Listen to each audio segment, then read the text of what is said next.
사무엘하 15장. 이후에 압살롬이 자기를 위하여 병구와 말들을 준비하고 전배 50명을 세우니라. 압살롬이 일찍 일어나 성문길 곁에 서서 어떤 사람이든지 송사가 있어 왕에게 재판을 청하러 올 때 그 사람을 불러서 이르되 너는 어느 성 사람이냐? 그 사람의 대답이 종은 이스라엘 아무 지파에 속하였나이다 하면 압살롬이 저에게 이르기를 내 일이 옳고 바르다마는 내 송사들을 사람을 왕께서 세우지 아니하셨다 하고 또 이르시기를 내가 이 땅에서 재판관이 되고 누구든지 송사나 재판한 일이 있어 내게로 오는 자에게 내가 공의를 베풀기를 원하노라 하고 사람이 가까이 와서 절하려 하면 압살롬이 손을 펴서 그 사람을 붙들고 입을 맞추니 무릇 이스라엘 무리 중에 왕께 재판을 청하러 오는 자들에게 압살롬의 행함이 이 같아서 이스라엘 사람의 마음을 도적하니라. 4년 만에 압살롬이 왕께 고하되 내가 여호와께 서원한 것이 있사오니 정컨대 나로 헤브론에 가서 그 서원을 이루게 하소서. 종이 아람 구스로 있을 때에 선하기를 만일 여호와께서 나를 예루살렘으로 돌아가게 하시면 내가 여호와를 섬기리이다 하였나이다. 왕이 저에게 이르되 평안히 가라 하니 저가 일어나 헤브론으로 가니라. 이에 압살롬이 정탐을 이스라엘 모든 지파 가운데 두루 보내어 이르기를 너희는 나팔 소리를 듣거든 곧 부르기를 압살롬이 헤브론에서 왕이 되었다 하라 하니라.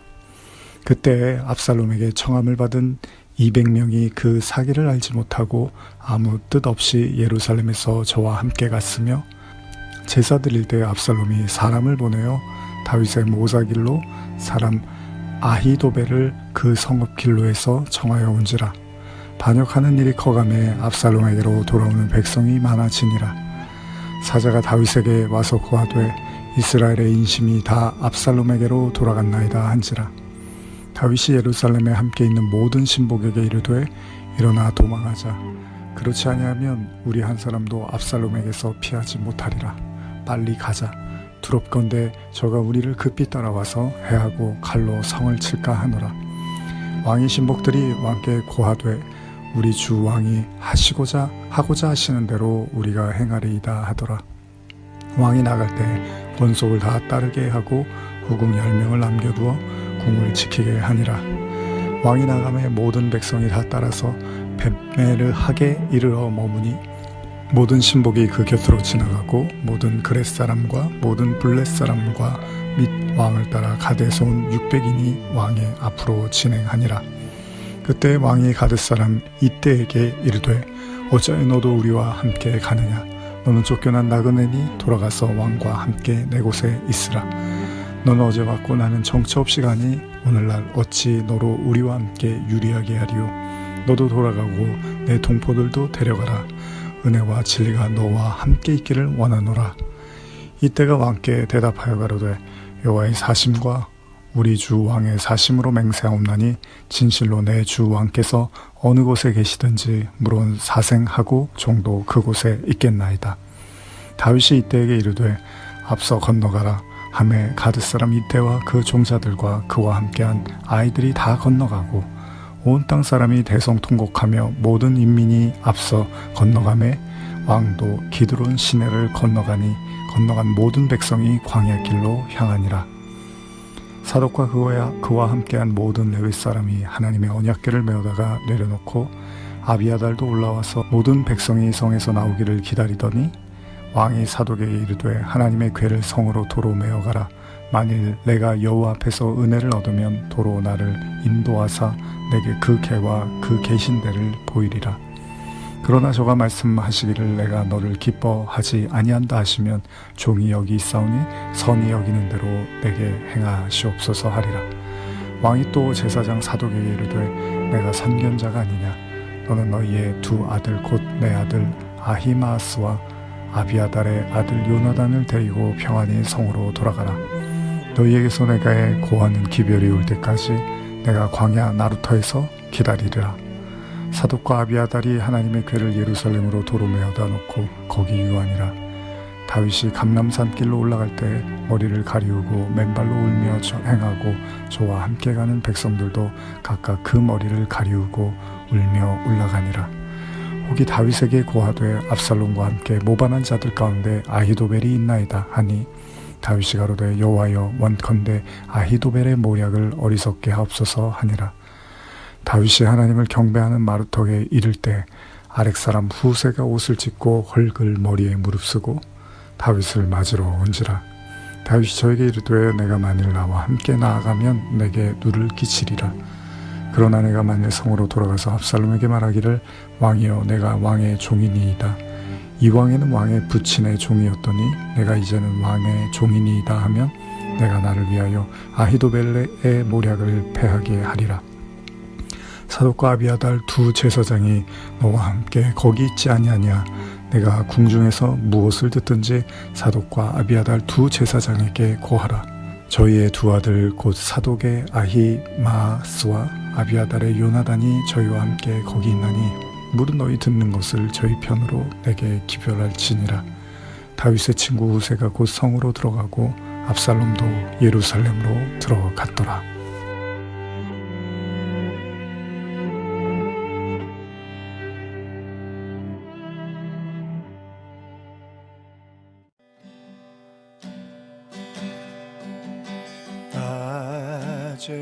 낮에처럼 밤엔 달처럼 그렇게 살 순 없을까.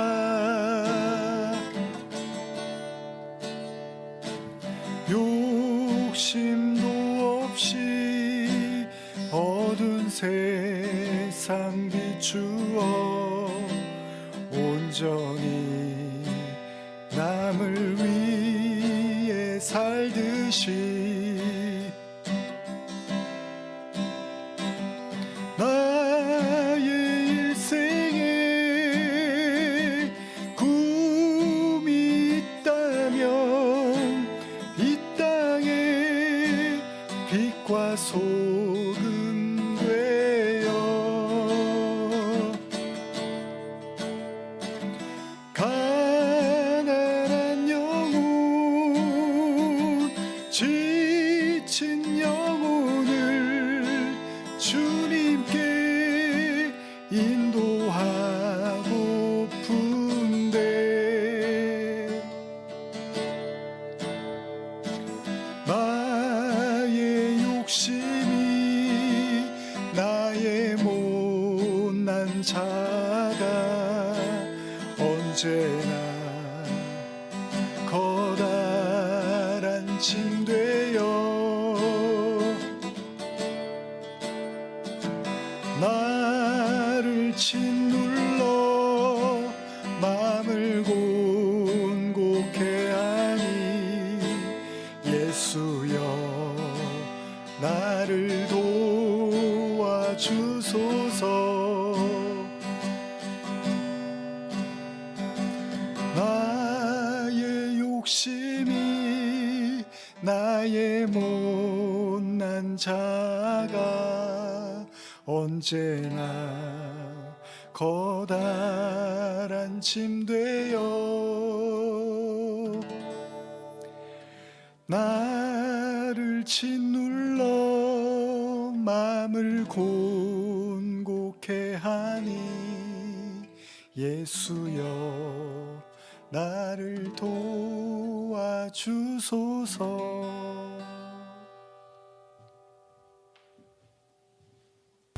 자, 오늘 사무엘하 15장 말씀 우리 함께 들었는데요.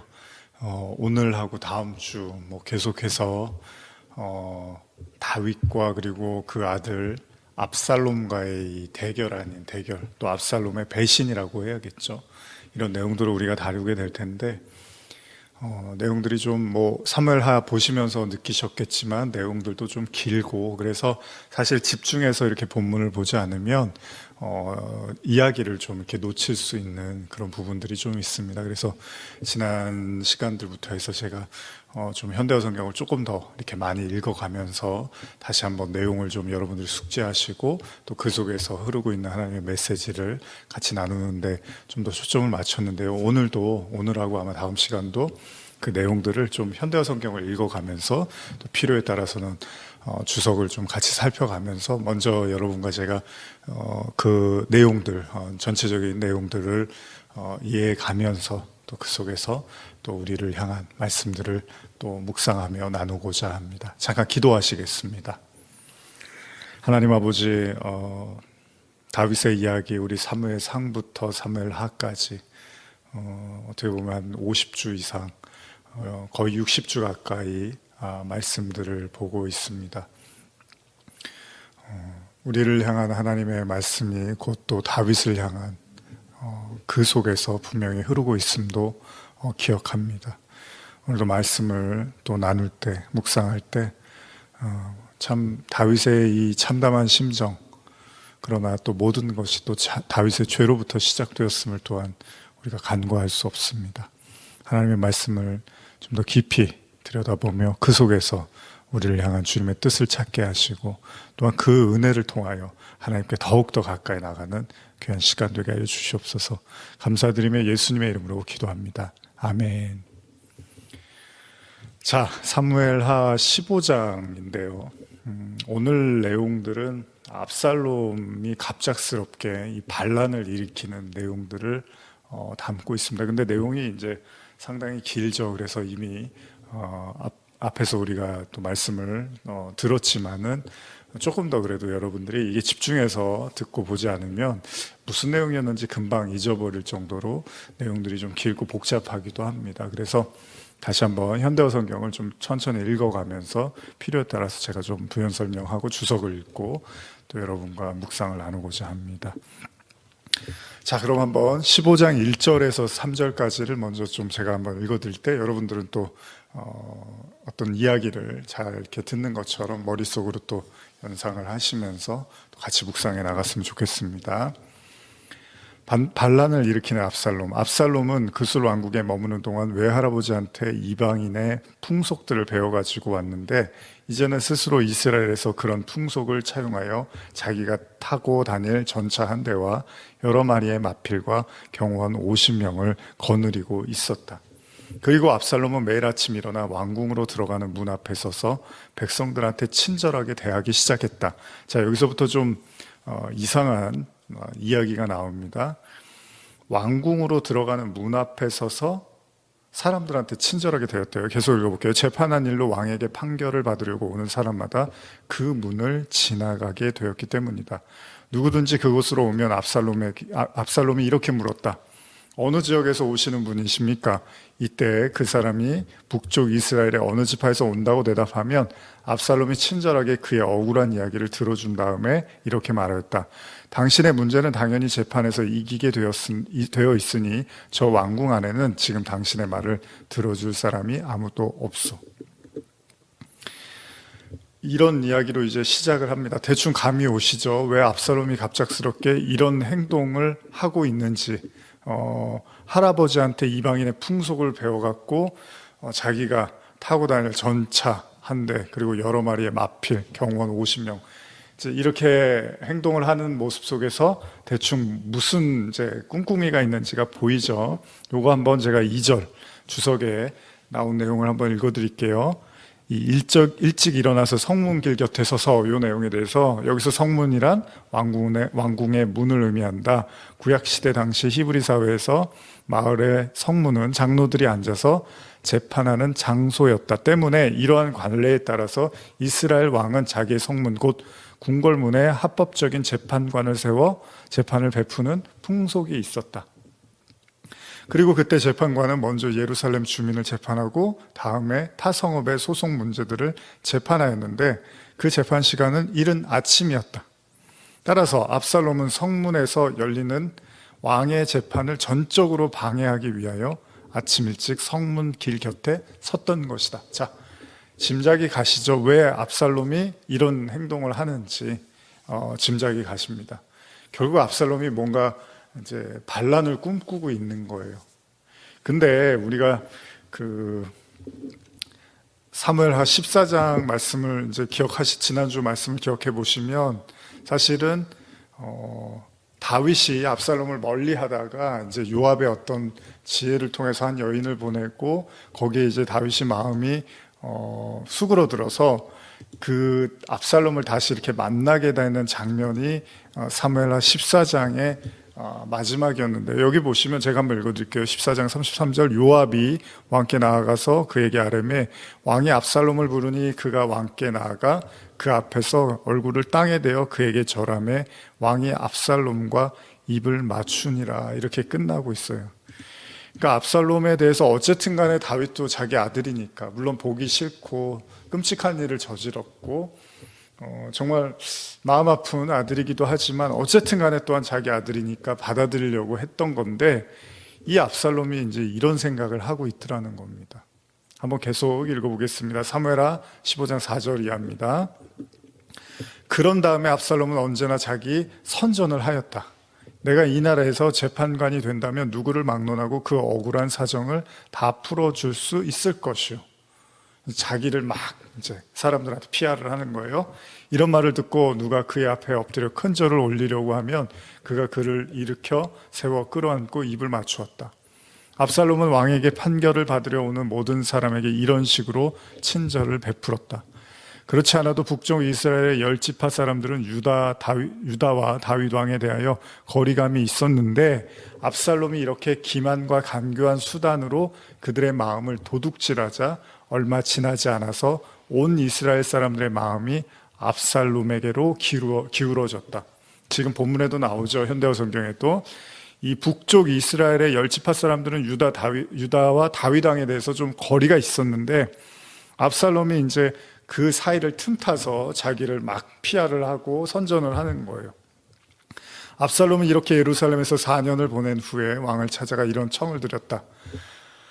이제 자기가 이제 원하는 본 모습을 드러내는데요. 이제 다윗에게 말합니다. 제가 여호와께 전에 서원한 것이 있습니다. 지금 고향 헤브론으로 내려가 그 서원을 이루도록 허락해 주시기 바랍니다. 제가 아람 족속의 나라 그술에서 살 때 여호와께서 저를 다시 예루살렘으로 돌려보내 주신다면 여호와께 아주 성대한 감사 제물을 바치기로 하였습니다. 자, 압살롬이 다윗에게 요청을 합니다. 자기가 예루살렘에 오면 하나님께 감사의 제물을 바치기로 했습니다. 그러니까 제가 이제 고향 헤브론으로 가게 해주십시오 라고 다윗에게 청을 합니다. 근데 이 내용도 한번 제가 주석을 좀 읽어드릴게요. 자, 15장 8절에 대한 건데, 종이 아람 그술에 있을 때 이런 내용입니다. 암논 살해 사건 후 압살롬이 외조 부인 그술 왕 달메에게로 도망쳐 그곳에서 3년 동안 망명 생활을 하던 때를 가리키는 겁니다. 그때 서원을 했는데, 여호와를 섬기라는 압살롬의 말은 그가 헤브론에 가서 하나님께 제사를 드리겠다는 뜻이죠. 그런데 압살롬이 이 같은 거짓말을 하고 있는 까닭은 이게 중요합니다. 그가 헤브론에서 반역의 기치를 들기 위함이었다. 즉, 압살롬은 그곳이 자신의 고향이며 다윗이 그곳에서 기름 부음 받은 것을 생각하고 자기도 그곳에서 기름 부음을 받으려고 작정한 것이다. 주석에서 이제 이렇게 해석을 해요. 뿐만 아니라 압살롬은 다윗이 수도를 헤브론에서 예루살렘으로 옮긴 탓에 생긴 헤브론 주민들의 섭섭한 감정도 충분히 염두에 두었을 것이다. 이제 정치를 하는 거죠. 그러니까 헤브론에 원래 이제 다윗이 있었고 또 거기에서 기름도 부음도 받았는데, 다윗이 수도를 헤브론에서 예루살렘으로 옮겼으니까 당연히 그 지역 사람들은 허탈했겠죠. 계속 읽어볼게요. 즉 다윗이 헤브론을 수도로 삼은 동안 그곳 거민들은 정치적, 경제적, 사회적, 종교적, 문화적으로 상당한 기득권을 향유할 수 있었을 것이다. 그러나 수도가 예루살렘으로 옮겨지고 난 후에는 자연히 그 같은 이권을 상실했을 터이니 헤브론 주민들은 점차 다윗에 대하여 불만과 섭섭한 감정을 갖게 되었을 것이다. 따라서 압살롬은 자기가 왕위에 오를 수 있는 최적지로서 헤브론을 지목하고서 어떻게든 반역의 무리를 규합하려고 했던 것이다. 이게 이제 주석의 내용입니다. 그러니까 압살롬이 이제 그곳에 가서, 헤브론에 가서 가뜩이나 왕에 대해서 서운한 감정이 있는 사람들이니까 거기에 가서 뭔가 그 사람들을 좀 달래주면은 그들에게 인정을 받으면서 세력을 확장할 수 있을 거라고 생각을 하는 거예요. 이렇게 치밀합니다, 여러분, 압살롬이.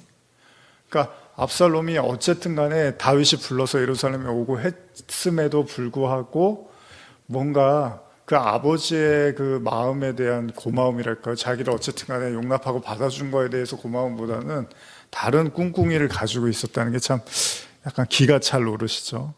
계속 한번 말씀 읽어보겠습니다. 15장 10절에서 12절인데요.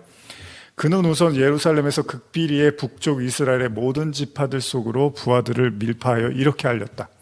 누구든지 신호를 보내는 나팔 소리를 듣거든 압살롬이 헤블론에서 왕이 되었다라고 외치되 온 나라가 떠나가게 큰 소리로 외쳐라. 압살롬은 예루살렘에서도 200명의 유지들을 초청하여 대동하고 헤브론으로 내려갔는데 그들은 압살롬의 거사 음모를 전혀 눈치채지 못하고 그냥 따라간 것뿐이었다. 압살롬은 제물을 바치던 도중에도 헤블론에서 북서쪽으로 10km쯤 떨어진 길로로 사람을 보내어 아히도벨을 데리고 왔다. 그는 다윗의 훌륭한 참모였으나 다윗과 자기 손녀 밧세바의 사건에 분개하여 고향으로 돌아가 있었다. 현대에서 이렇게 설명을 해주고 있습니다. 이 아히도벨이라는 사람이 다윗의 훌륭한 참모였는데 다윗과 자기 손녀의 그 손녀를 밧세바라고 지금 얘기를 해요. 밧세바 이 사건 때문에 너무나 실망을 해서 고향으로 갔다, 이렇게 지금 현대어로 설명을 하고 있습니다. 이렇게 훌륭한 참모까지 압살롬의 편이 되고 그를 따르는 백성도 점점 많아지자 압살롬의 반란 세력이 자연적으로 커지게 되었다. 이 10절에 보면 이제 정탐, 사람들을 이렇게 극비리에 이제 보내죠. 여기 보면은 압살롬이 이렇게 이제 반란을 꿈꾸기 위해서 정탐을 이스라엘 각지에 보낸 것은 당연히 각 지파의 민심, 동향을 파악하는 거죠.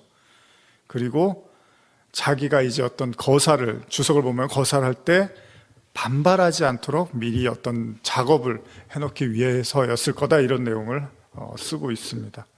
근데 이 아히도벨이 아까도 말씀드린 것처럼 다윗 왕에게 굉장히 실망을 해서 고향으로 간 사람으로, 그런데 압살롬은 또 자기 그 반란을 성공시키기 위해서 그를 영입하는 내용들을 담고 있죠.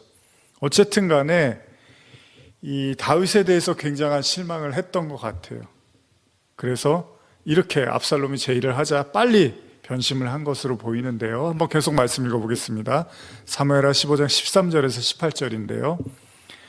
마침내 온 이스라엘이 다윗의 아들 압살롬 편이 되어 반란의 기세가 명백해지자 신하들이 이 사실을 다윗에게 알렸다. 다윗은 즉각 신하들에게 명령하였다. 당장 여기서 빠져나가자. 여기서 지체하다가는 압살롬에게 잡혀 도망칠 길도 없을 것이고 이 도성 또한 온통 피바다가 될 것이라. 신하들이 모두 찬성하였다. 무슨 일이든지 우리 주 임금님께서 명령하시는 대로 하겠습니다. 저희는 이미 임금님만 따르기로 각오하였습니다. 다윗은 왕궁을 지킬 후궁 10명만 남겨두고 자녀와 아내와 신하와 부하들을 모두 거느리고 예루살렘에서 요단강 쪽으로 떠났다. 그러자 다윗을 따르는 백성이 몰려나와 커다란 피난 행렬을 이루었다. 다윗이 큰 무리와 함께 도성을 통과하여 마지막 집에 이르렀을 때 그 집 앞에 멈추어 섰다. 18절입니다. 그리고 신하들과 함께 그 피난 행렬을 사열하기 시작하였다. 그러자 그렛 족속과 블렛 족속으로 이루어진 다윗의 부하들과 왕의 경원들이 사열대 앞으로 지나갔다. 다음에는 가드 사람 이때가 가드에서부터 데리고 귀순해 온 가드 사람 600명을 인솔하고 왕 앞으로 지나갔다. 이 정말 한순간에 다윗이 이렇게 몰락을 합니다. 무너져 갑니다. 생각지도 못했던 일이 일어나는 거예요. 18절을 보시면은 여기 모든 그렛 사람, 블렛 사람 이런 표현이 나오는데 이 다윗 왕의 아마 시위병을 의미하는 것 같습니다. 이 중에 그렛은 왕명을 따라 중죄인을 처벌하는 사형 집행 기관의 병사들이며 블렛은 왕의 보발군들이다, 이렇게 주석에는 나와 있어요. 그리고 나서 또 왕을 따라서 600명이 왔다고 하죠. 여기도 한번 제가 읽어드릴게요. 주석을. 우리는 이들을 다윗 왕이 블레셋의 수도인 가드를 점령했을 때 포로로 잡아온 병사들이라고 생각할 수 없다. 왜냐하면 다윗 왕이 대적의 포로들을 자기 근위대로 조직했다는 것은 생각할 수 없는 일이기 때문이다. 따라서 가드에서 온 600인이란 다윗이 사울 왕으로부터 핍박받던 시절에 그의 도피처였던 블레셋의 가드에서부터 충실히 다윗 왕을 추종했던 용사들을 의미함을 알 수 있다. 그래서 이런 용사들이 이제 예루살렘에서 왕의 근위대로 임명이 돼서 다윗을 경호하고 있었다. 이게 주석의 내용이거든요. 그런데 이제 여기서 이제 대화를 하는 장면이 나오는데 19절 이하인데요. 이것도 읽어드릴게요. 이때 다윗이 이때에게 이같이 말하였다. 어찌하여 우리와 함께 가려고 하시오. 어서 왕궁으로 돌아가 있다가 새 왕을 섬기시오. 다윗은 벌써 압살롬을 새 왕으로 인정하면서 이때에게 그의 평안을 위하여 돌아갈 것을 권하였다. 그대는 어쨌든 외국인으로서 지금 망명 생활을 하지 않소. 더구나 그대가 우리를 찾아온 것이 바로 어제인데 어찌 오늘 벌써 또다시 도망하는 신세가 될 수 있겠소. 더구나 나는 어디로 도망해야 할지도 모르는 사람이요. 어서 이 동족들을 데리고 다시 왕궁으로 돌아가 후궁들과 함께 새 왕을 맞으시오. 그대의 착실하고 진실한 마음을 여호와께서 아시고 그만큼 상을 내려주실 것입니다. 그래도 이렇게 참 다윗이 마음이 고와요. 그들의 또 안위를 걱정하고 그들에게 살 길을 열어주고 자기는 이제 어떻게 될지 모른다 이거죠. 그러니까 당신들이라도 살라는 겁니다. 그런즉 이때는 더욱 확고한 자세로 아뢰었다. 살아계시는 여호와 앞에 맹세하지만 저는 비록 죽는 한이 있더라도 나의 주 임금님을 결코 떠날 수가 없습니다. 임금님께서 가시는 곳이면 저는 살든지 죽든지 따르겠습니다. 우리 룻기 보면 이런 고백이 나오죠. 어쨌든 간에 다윗을 떠나지 않겠다고 말을 합니다. 다윗은 이 말을 듣고 감동하여 이렇게 말했다. 그러면 앞서 건너가시오. 그래서 이때도 자기 모든 부하와 가족들을 거느리고 기드론 골짜기를 건너서 요단강 쪽으로 행군하였다. 이렇게 다윗을 따르는 사람들이 모두 사열을 끝마치고 다윗과 함께 기드론 골짜기의 시내를 건너갔다. 그리고 그 피난 행렬이 도성을 떠나 유다 광야 쪽으로 멀어지는 동안에 예루살렘에 남아있는 백성들이 모두 나와 목 놓아 울었고 산천 초목도 다 함께 울었다. 굉장히 슬픈 장면이고 또 그러면서도 다윗과 끈끈한 또 관계를 맺은 사람들의 어떤 또 풋풋한 뭐랄까요, 사랑이랄까요, 그런 또 따뜻한 관계 정을 볼 수 있는 내용들을 같이 담고 있는데 다윗이 이렇게 한순간에 도망자 신세가 됩니다. 여러분 사실 오늘 제가 분량이 많아서 이제 현대성경으로 좀 내용을 쭉 읽어드리는데 집중하고 있는데 이런 과정들을 여러분들이 이제 쭉 들어가시면서 같이 또 묵상해 가면서 어쩌다가 다윗이 이렇게까지 한순간에 무너져 가고 있는가에 대한 이제 우리가 생각을 해야 할 필요가 있겠죠. 사무엘하 15장 24절 이하도 보면요, 다윗을 따라온 충신들 중에는 제사장 사독도 있었는데 그들 레위지파의 사람들은 법궤를 메고 모두 함께 나왔다. 다윗 왕이 자기의 피난 행렬을 사열하는 동안에 레위 사람들은 한 곳에 법궤를 내려놓았고 제사장 아비아달은 거기서 제물을 바쳤다. 왕은 사열을 마친 뒤에 제사장 사독에게 이같이 말하였다. 법궤를 다시 도성 안으로 모셔가시오. 여호와께서 나를 불쌍히 여기신다면 어느 날인가 틀림없이 나를 다시 이 도성 안으로 돌려보내 주셔서 내가 이 법궤와 성소를 다시 볼 수 있게 하실 것이오. 그러나 만일 여호와께서 나를 기쁘게 여기시지 않고 나에게 베푸시는 은혜를 거두어 가신다면 내가 어떻게 항의하고 대결할 수는 없는 일이지요. 다윗이 이렇게 도망치는 가운데서 이런 이야기를 합니다. 다윗을 따라온 충신들 중에서 제사장들이 있었는데 그들이 이제 법궤도 같이 메고 이렇게 나왔습니다. 법궤는 정말 뭐 다윗에게 목숨과 같은 거잖아요. 하나님의 임재를 상징하는 거죠. 하나님을 상징하는 거란 말이에요. 근데 다윗이 이제 법궤를 이렇게 가지고 피난 행렬을 이렇게 하고 있는데 제사도 드리고 뭐 거기서 제물도 바쳤다고 하고 있는데 갑자기 25절에서 이렇게 말하는 거예요. 법궤를 다시 도성 안으로 모셔가시오. 여호와께서 나를 불쌍히 여기신다면 어느 날엔가 틀림없이 나를 이 도성으로 돌려보내 주셔서 내가 이 법궤와 성소를 다시 볼 수 있게 하실 것이요. 이런 말을 해요. 그리고 나서 하는 얘기가 그러나 만일 여호와께서 나를 기쁘시게 여기지 않고 나에게 베푸시는 은혜를 거두어 가신다면 내가 어떻게 항의하고 대결할 수는 없는 일이죠.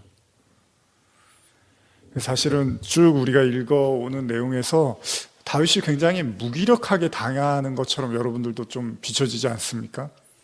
압살롬이 그렇게 어떻게 보면 수작을 부리는 거잖아요. 왕궁에 들어오는 사람들을 살살 꼬드겨 갖고 자기를 이렇게 선전하고, 그리고 헤브론에 가서 또 그 민심이 좀 좋지 않은 걸 이용해서 또 자신의 사람을 만들고, 다윗이 글쎄요 이런 모든 것들에 대해서 전혀 눈치를 못 챘을까. 그리고 또 다윗의 주변에 있는 그런 사람들이 있었을 거 아니에요. 그러면 그런 사람들이 그런 이야기들을 전혀 해주지 않았을까. 글쎄요, 꼭 그렇게 생각이 들지 않습니다. 그렇죠? 그러니까 다윗이 어느 정도는 이런 상황들을 눈치를 채고 알고 있지 않았을까. 그럼에도 불구하고 다윗이 이렇게 무력하게 당한단 말이죠. 그리고 그냥 도망치고 그냥 피난 행렬에 서야만 하는 이런 상황이 딱 됐는데, 근데 잘 우리도 이해가 안 가잖아요. 다윗이 이렇게까지 무기력한 사람은 아니었는데, 그런데 지금 읽은 이 본문에서 어느 정도 다윗의 마음을 조금은 이해할 수 있어요. 사실 이 내용이 다음 16장에도 나타나는데 굉장히 중요한, 사실 제가 여러분들하고 나누고자 하는 좀 중요한 내용들이, 오늘 이런 비슷한 내용들이 16장에도 나오는데, 자, 여기서도 먼저 일단 보면은 다윗이 이렇게 무력하게 도망가는 것처럼, 그냥 뒷걸음질 치는 것처럼 보이는 이유 중에 하나가 지금 읽은 것처럼, 제가 한 번 더 읽어드릴게요. 그러나 만일 여호와께서 나를 기쁘게 여기시지 않고 나에게 베푸시는 은혜를 거두어 가신다면 내가 어떻게 항의하고 대결할 수는 없는 일이죠. 이런 말을 한다는 거예요. 근데 다윗이 시편 51편도 우리가 나눴지만은 밧세바하고 동침하고 간음하고 죄를 졌을 때 뭐라 그래요? 내게 성령을 거두지 마옵소서 막 그러잖아요. 나와 함께 해주시고, 내가 죄를 졌지만 정말 주님 나를 붙들어 주시고 도와주시고 함께 해주세요 막 이렇게 간청을 하는데, 지금 다윗은 그런 말을 안 해요. 하나님이 내가 싫으시면 할 수 없죠. 내가 어떻게 항의합니까? 여기서 다윗의 마음을 볼 수 있는 거죠. 이 부분에 대한 주석을 좀 제가 한번 읽어드릴게요. 25절에 대한 이 어떤 내용이냐면, 다윗이 법궤를 다시 그냥 도성으로 가져가 가십시오라고, 모셔 가십시오라고 하는 내용에 대한 주석을 좀 읽어드릴게요. 이처럼 다윗 왕이 언약궤를 예루살렘 성내로 다시 반환시키는 이유는 복합적이다. 그중 우선 표면적인 이유로서 예루살렘 성내의 정보를 입수하기 위함이었음을 들 수 있다. 즉 다윗은 효과적인 전투를 위해 연락원이 필요했는데 이에 적합한 인물로서 제사장들을 지목했던 것이다. 왜냐하면 이들은 압살롬에게 언약궤를 지키는 자로만 보여질 것이므로 비교적 행동이 자유로울 수 있었기 때문이다.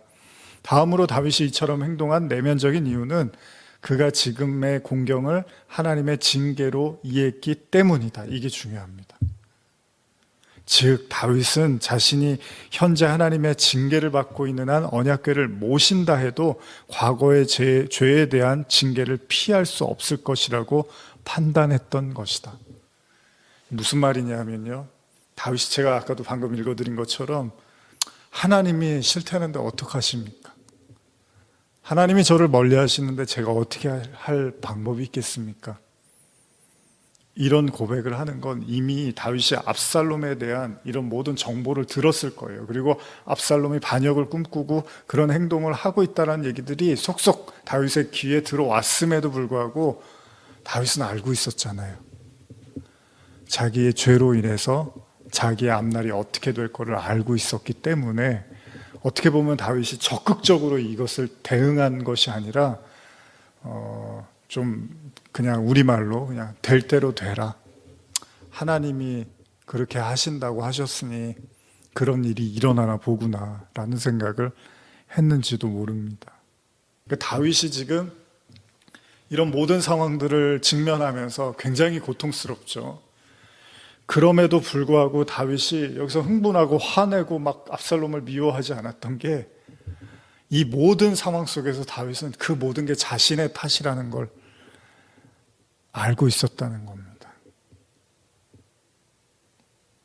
그러니까 하나님에 대해서 뭐 의지가 없고 의욕이 없고 하나님을 신뢰하는 마음이 없어서 그러는 게 아니고, 그래서 법궤도 가져가려다가 도로 그냥 가져가라고 모시고 가라고 하는 게 아니라, 법궤가 있으면은 하나님이 나를 지켜주고 없으면 안 지켜주고, 이제 이런 신앙을 넘어선 거예요.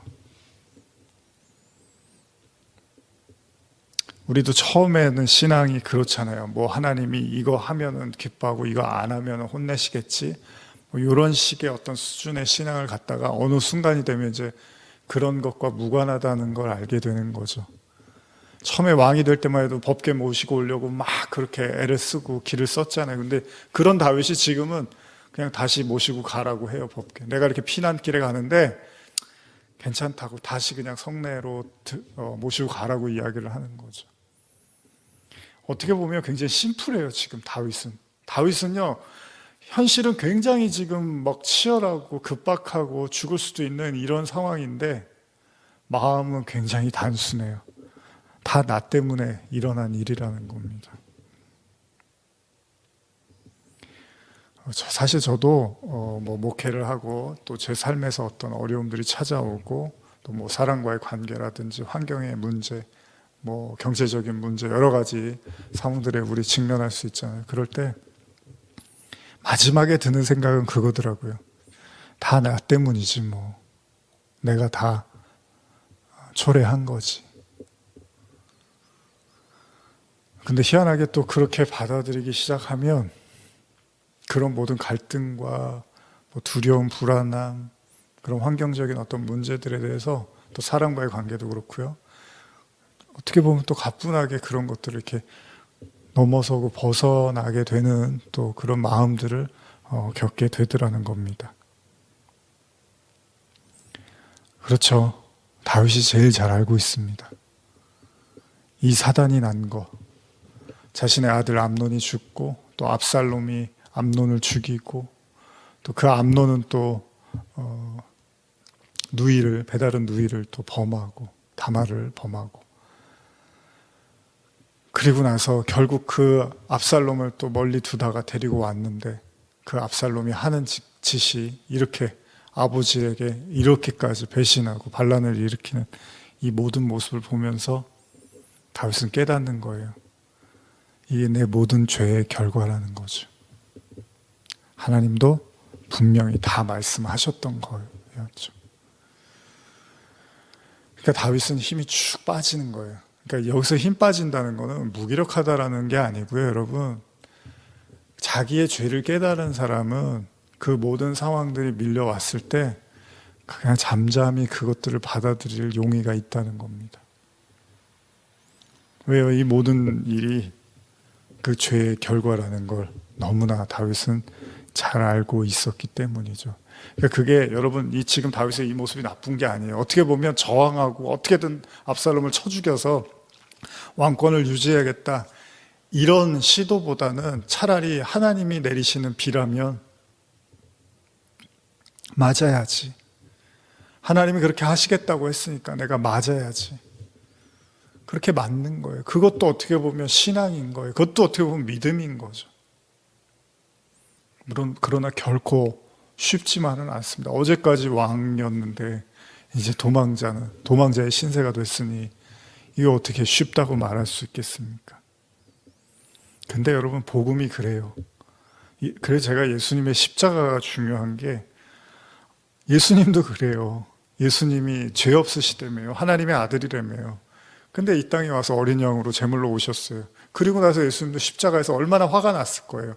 그 사람들의 그런 모습들, 자태들 보면서 얼마나 예수님도 기가 막히고 기분이 나쁘고 막 예수님을 때리고 뭐 침뱉고 찌르고 뭐 욕하고 뭐 모함하고, 하여간 별의별 뭐 이야기들이 다 들려오잖아요. 정말 마음 같아서는 그냥 한 방에 그냥 다 무너뜨리고 싶고, 그냥 하나님 제가 옛날에 그 지구를 지켜라라는 영화 참 이렇게 여러 가지 생각을 하면서 봤는데 그 내용이 대충 그런 거예요.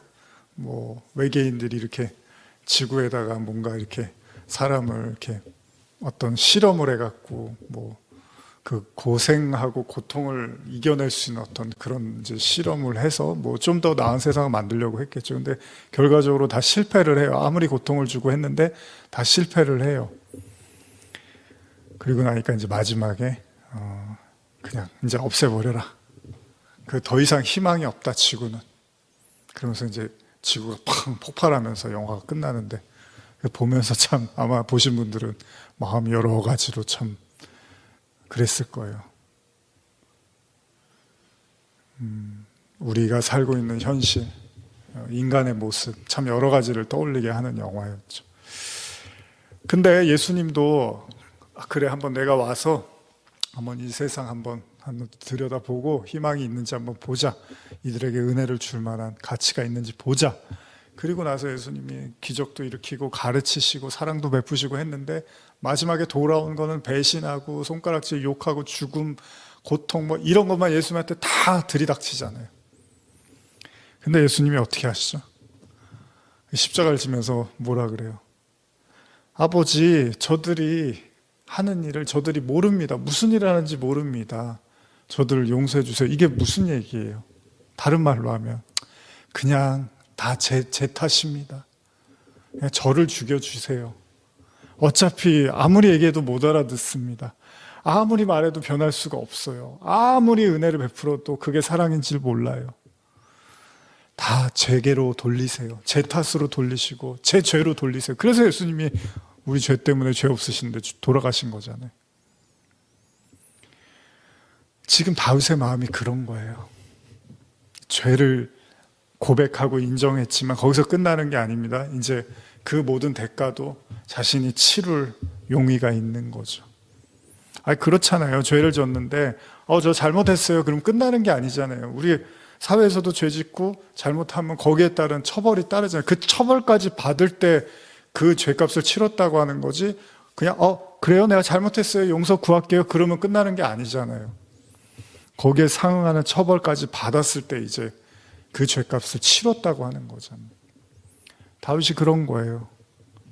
이 모든 게 내가 치러야 될 죄라는 걸 깨달은 거죠. 그래서 저항도 안 하고 뭔가 막 머리도 굴리지 않고 어떻게 살아남을까 막 이런 생각도 안 해요. 그냥 오히려 담담하게 하나님이 기쁘지 않으면 어쩔 수 없고 하나님이 알아서 하시는 거지 이런 말을 하는 겁니다.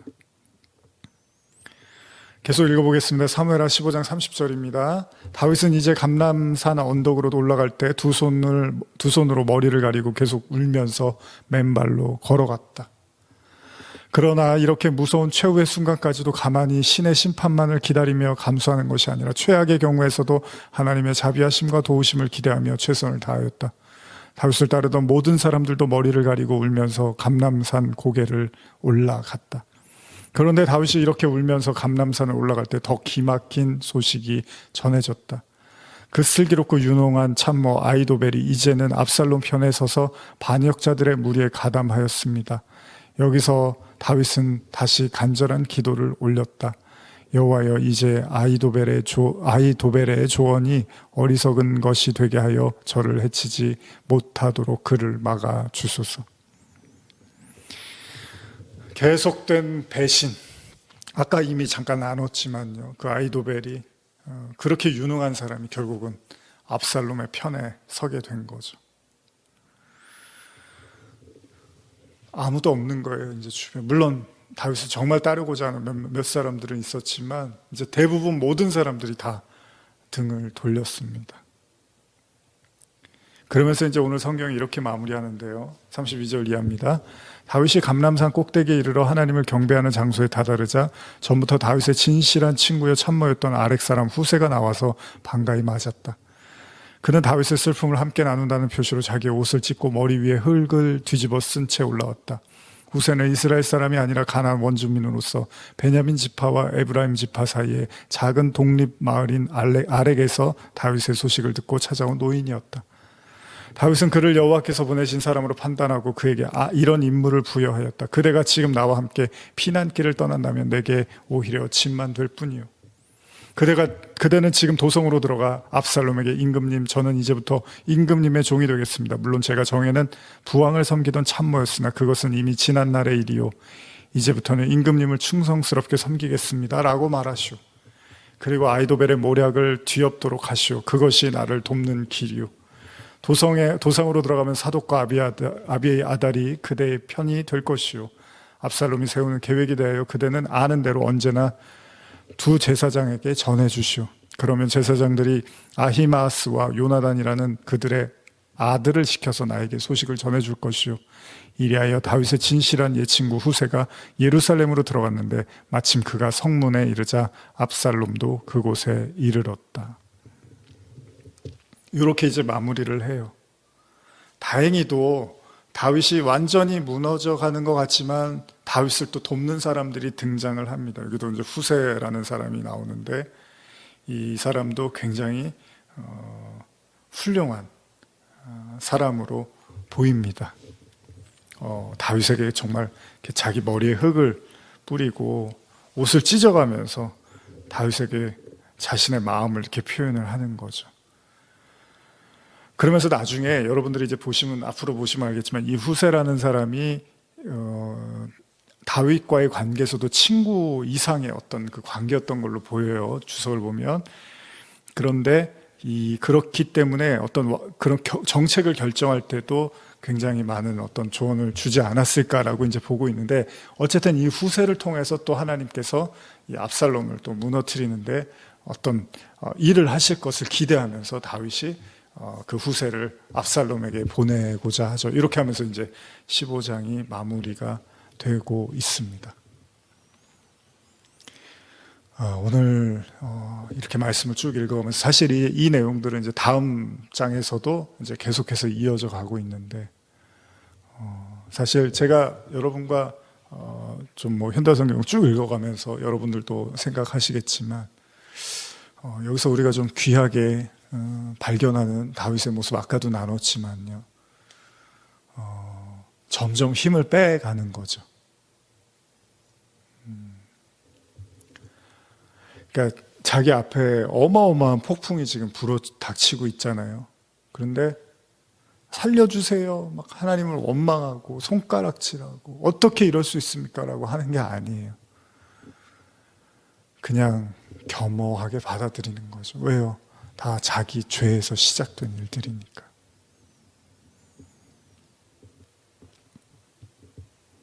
그 책임을 갖는다는 건 그런 거겠죠. 그게 내 잘못이었구나.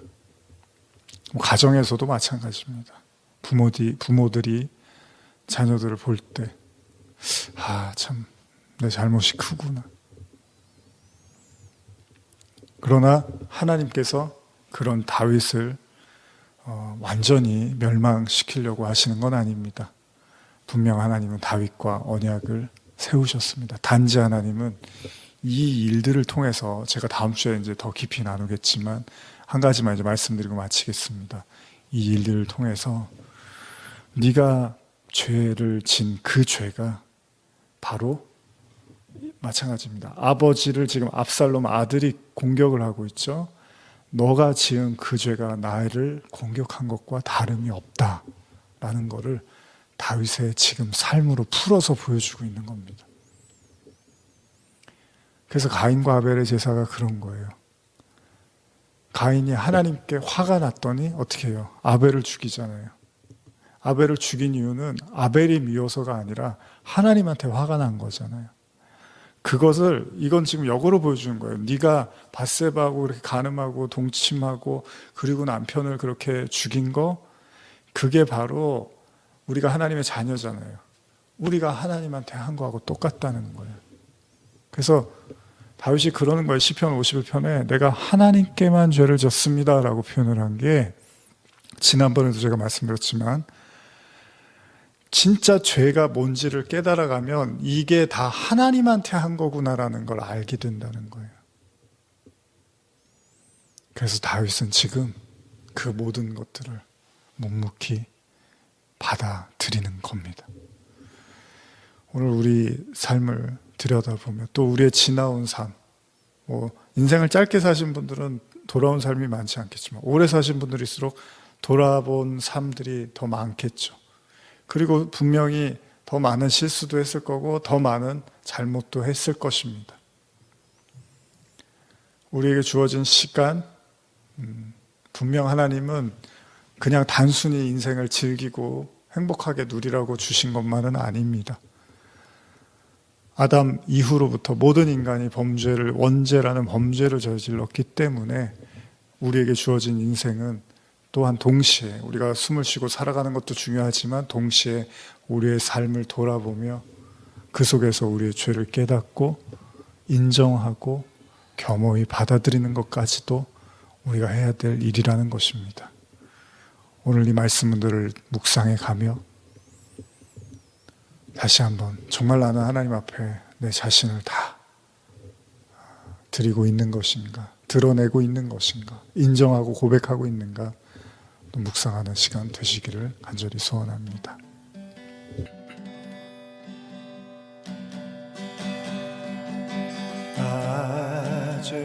낮에처럼 밤엔 달처럼 그렇게 살 순 없을까?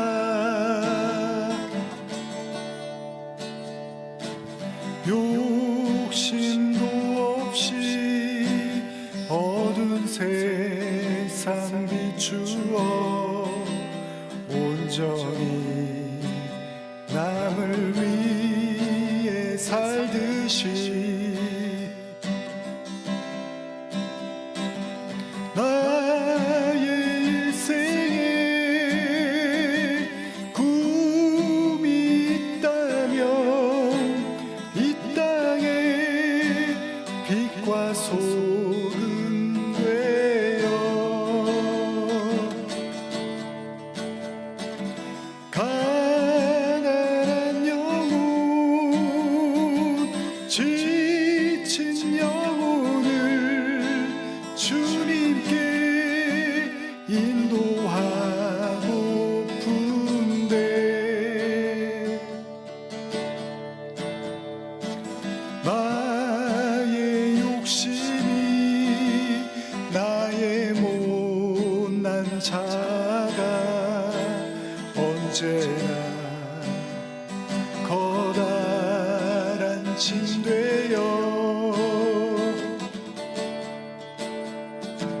나를 짓눌러 마음을 곤곡해 하니 예수여 나를 도와주소서.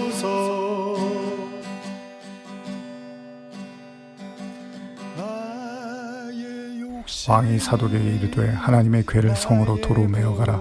만일 내가 여호와 앞에서 은혜를 얻으면 도로 나를 인도하사 내게 그 궤와 그 계신 데를 보이리라.